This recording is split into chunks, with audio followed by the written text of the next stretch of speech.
একদিন আবু জাহেলের কাছে মক্কা মুআজ্জামায় একটা ফকির আইছে ভিক্ষা করার জন্য। আবু জাহেল বলে, তুমি ভিক্ষা করো কেন? কয়, আমার কয়েকটা বাচ্চা আছে, আজকে কয়েকদিন ধরে না খাওয়া।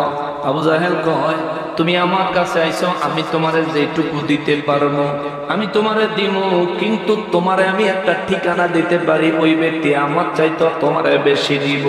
এখন ভিক্ষুকে যেহেন বেশি পাইব হেন তো যাইব, ঠিক না? ভিক্ষুক কয়, ঠিক আছে, তাইলে আমার ওই জায়গার ঠিকানা দেন। কয়, ঠিকানা দিব, শর্ত হইল আমি তোরে কিছু দিব না। লাগতো না, আপনারটা লাগতো না, যেন বেশি পাওয়া যাইব, ঠিকানা দেন। দারুন নাদওয়া অফিস থেকে আবু জাহিল্লা বিয়াদবে আমার নবী রাহমাতুল লিল আলামিনকে অপমান অপদস্থ করার জন্য নবীর সাহাবী আলী রাদিয়াল্লাহু তাআলা কে লজ্জা দেওয়ার জন্য আলী রাদিয়াল্লাহু তাআলার কাছে পাঠিয়ে দিলেন। এই ফকির আলী রাদিয়াল্লাহু তাআলার কাছে গেলেন, যে বলে সে তো আর মক্কার মানুষ না, চিনেও না। সে বলে, আপনার নাম কি? আলী। আলী রাদিয়াল্লাহু তাআলা বলেন, হ্যাঁ আমার নাম আলী। আলী রাদিয়াল্লাহু তাআলা বলেন, আমার নাম আলী। বলে, আপনার কাছে আসলাম। বলে, কেন? বলে, আমার বড় অভাব, আমার কয়েকটা সন্তান বড় মুসিবতগ্রস্ত, কয়েকদিন ধরে না খাওয়া, আমার ঘরে রান্না হয় না, বড় বিপদে আছি। আপনি অনেক ধনী মানুষ, আমি শুনেছি, আপনি দয়া করে আমার একটু সাহায্য করেন। আলী রাদিয়াল্লাহু তাআলা সাহায্য করব, ঠিক আছে, কিন্তু আমি ধনী মানুষ, এই কথা তুমি কই শুনলা? দারুন নাদওয়া অফিসটা দেখে, ওই যে অফিসে ওই যে একটা লোক বের হয়েছে, এই লোকটাই কইছে। আলী রাদিয়াল্লাহু ওই দিকে তাকাইছেন। আলী রাদিয়াল্লাহু তাআলা তিনি তো অত্যন্ত বিচক্ষণ ছিলেন, জ্ঞানী ছিলেন। তিনি বুঝতে পারছেন বেয়াদবে আমার নবীর শানকে খাটো করার জন্য, এই বেয়াদবে আমার নবীর শানকে খাটো করার জন্য আমার কাছে পাঠাইছে, যাতে করে আমি কিছু না দিলে এই ফকিরকে বলতে পারে যে দেখো দেখো, মুহাম্মাদের উম্মত হওয়ার পরে তার উম্মতদের কাছে ফকিরকে দেওয়ার মতো ভিক্ষাও নাই। অতএব মুহাম্মাদের কাছে যে ইসলাম গ্রহণ করবে, এই ব্যক্তি দুনিয়া শুধু কষ্ট আর কষ্ট পাবে, আখিরাত বলতে কিছু নাই। মুহাম্মাদে বলু গল্প শোনায়, জোরে বলেন নাউযুবিল্লাহ। আলী রাদিয়াল্লাহু তাআলা বুঝতে পারলেন, বুঝা আলী রাদিয়াল্লাহু তাআলা বলেন, তাইলে দাঁড়ান। জমিন থেকে কিছু বালি নিলেন, বালি নিয়ে বালির মধ্যে কিছুক্ষণ কি যেন পড়লেন, আবার ফু দিলেন। বালির মধ্যে ফু দিয়া আলী রাদিয়াল্লাহু তাআলা ওই মহিলারে বললেন, আপনি কিসের মধ্যে নিবেন? আপনি পাত্র পাতেন। মহিলা কয়, এক মুঠ বালু দিতেন, আপনি আমারে বুঝি বোকা পাইছেন? আলী রাদিয়াল্লাহু তাআলা বলেন, বোকা না, বোকা না, আপনার দরকার কি? কিছু সম্পদ সন্তানাদের যাতে ভরণ পোষণ খাওয়া দাওয়ার ব্যবস্থা করতে পারেন, তাই না? হ্যাঁ, আমি আপনাকে দিচ্ছি, আপনি পাত্র পাতেন। বালি হলে ফেলে দিবেন, যদি বালি না হয় তাহলে নিয়া রাহমাতুল লিল আলামিনের দরবারে যাবেন।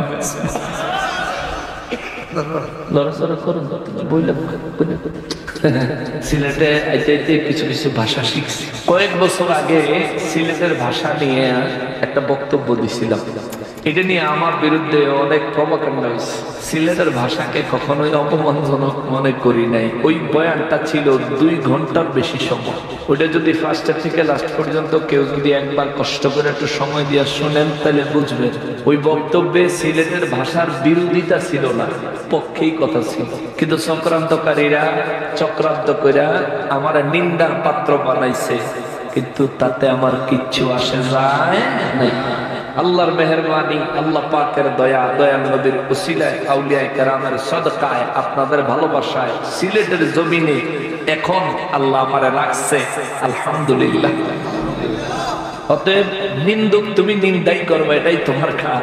হযরত আলী রাদিয়াল্লাহু তাআলা আনহু এক মুষ্টি বালি হাতে নিয়ে ওই মহিলারে বলে, ভিক্ষুকেরে বলে, আপনি পাত্র পাতেন।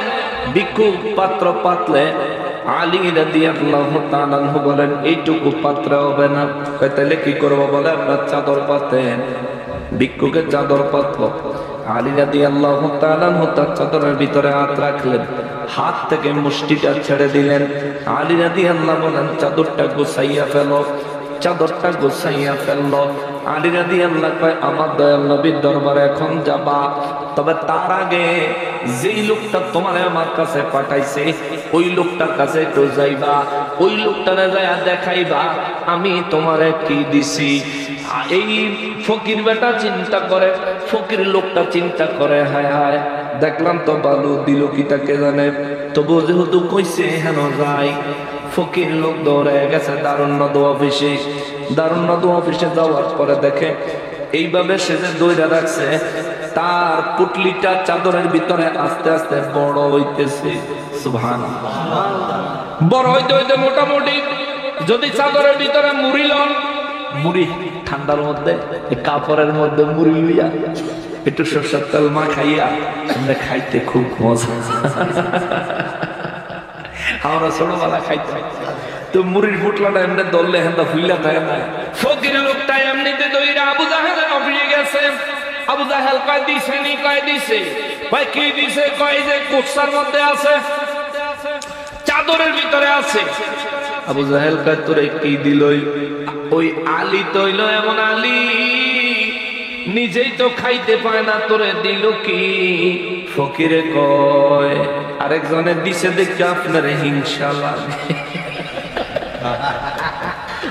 আরে না সত্যি আলীর কিচ্ছু নাই, সে ভাত খাইতো ভাত পায় না। সে আমার বাতিজা মোহাম্মদ সেই গরিবের কাছে থাকে। নাউজুবিল্লাহ কর। হ্যাঁ না তো মিললে খায় না, মিললে খায় না, 3 দিন 4 দিন 1 সপ্তাহ উপাস থাকে। হে আলী তোরে কি দিব? কয় বেটা দিছে এই যে চাদরে করে লইছি।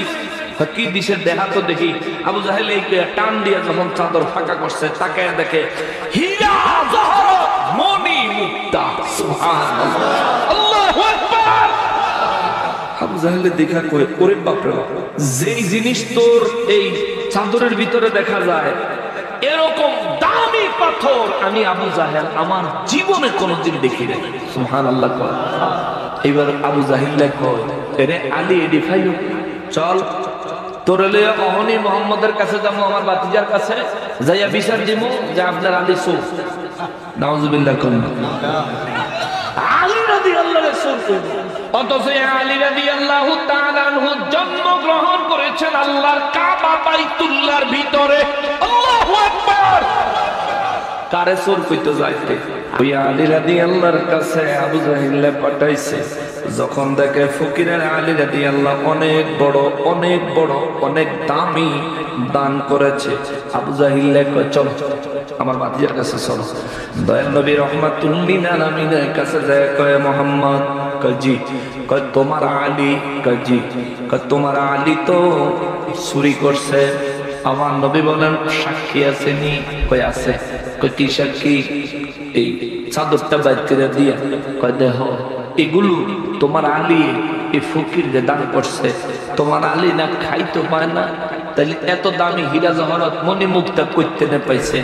আমার নবী রাহমাতুল লিল আলামিন কয় চাচা আপনার কথা তো শুনলাম, জীবনে কত ভালো কথা কইছেন এটা তো জানি, আপনারটা তো শুনলাম, তাহলে যেই আলীর সাথে ঘটনা ঘটছে আমার এই বিচার করতে আলীরে লাগবে। আলী রাদিয়াল্লাহু তাআলা আনহু নবী খবর দিলেন। আলী রাদিয়াল্লাহু দৌড়ে আসলেন, নবীর খেদমতে দাঁড়ায় গেলেন। নবী বলেন আলী তুমি কি হীরা জহরত মনি মুক্তা চুরি করেছো? আলী রাদিয়াল্লাহু বলেন জি না হুজুর। তাইলে আবু জাহেল আমার চাচার অভিযোগ হলো। নবী চাচা বলতে এটা আবার মনে করেন না বলে নবীর আপন চাচা না, না না, আবু জাহিল্লার মা আবু জাহিল্লার লগে লইয়া নবীজির দাদা আব্দুল মুত্তালিবের কাছে বিয়ে হইছে। মানে আবু জাহিল হইল আরেক বেটার সন্তান, বিবাহিতই ছিল না, না না দুঃখিত, বিবাহিত ছিল না। আবু জাহিল্লার মায়ে উল্টা কাম কইরা আবু জাহিল্লার জন্ম দিছে। এই জন্য মক্কার মানুষ আবু জাহিল্লারে জ্ঞানী মানত, কিন্তু কাবা শরীফের কোন দায়িত্ব, জমজমের কোন দায়িত্ব, হাজিদের কোন দায়িত্ব আবু জাহেলের দিত না। কাবা শরীফের চাবি আমার নবীর কাছে থাকতো, জমজম কূপের পানির দায়িত্ব, হাজিদের খেদমতের দায়িত্ব কুরাইশ বংশের অন্যান্য লোকেদের কাছে থাকতো, কিন্তু আবু জাহিল্লার কাছে থাকতো না। এটাই ছিল আবু জাহেলের আমার নবীর সাথে দুশমনির প্রধান কারণ। যে আমার ভাতিজা কাবার চাবি আমার কাছে না দিয়ে হের কাছে দেয়। আছে না কিছু চাচা ভাতিজা গুলোকে হিংসা করে, কথা কয় না, আছে না? এমন করেন না। আপনার ভাতিজা সম্মানিত হইলে আপনি আরো বেশি সম্মানিত। অমুকের চাচা, চেয়ারম্যানের চাচা, মেম্বারের চাচা, এমপির চাচা, সম্মানটা কিন্তু কম না, অতএব হিংসা করেন না। আবু জাহিলের প্রধান হিংসাই ছিল এটা। হ্যাঁ, সবাই মক্কা মুআজ্জামার সবাই জানতো এটা আরামজাদা, এটা সত্যি কথা। আমি কালকা কইব দেখছেন হুজুরে কি গাইল দিল, হ্যাঁ কত ভালো